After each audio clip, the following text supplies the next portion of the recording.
Tonight, there's no beating around the bush, ladies and gentlemen. We are experiencing freezing temperatures, and understandably, heaters are kicked on. ERCOT, though, is working to prevent power outages and make sure everyone is staying warm. Fox's Rudy Koski talked to an energy expert from the University of Houston about how we're holding up. This winter event is nothing like the big freeze that took place back in 2021, but it certainly has ERCOT managers concerned. It was cold enough to freeze fountains Monday morning, cold enough to cover vehicles with a thin layer of ice, as well as dust a few neighborhood roads with some light snow. But was it cold enough to prevent the lights from coming on?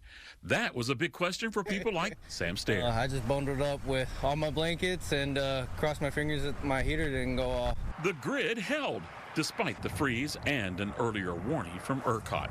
Wind farms were expected to underperform, and demand for power was expected to exceed supply.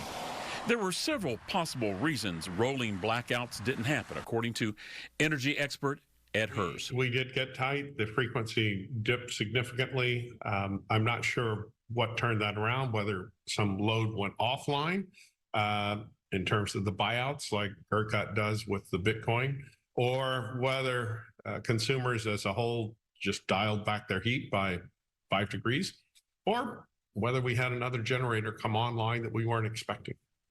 But we made it through this morning. Sunday night, ERCOT set a new January peak demand of almost 71,000 megawatts.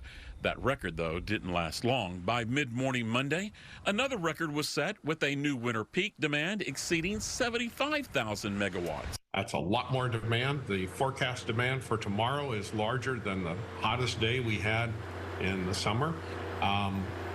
We're strained. State lawmakers created a low-interest loan program to try to get investors to build new power plants in Texas, but Hers says that program has yet to pan out. Rudy Koski, Fox News.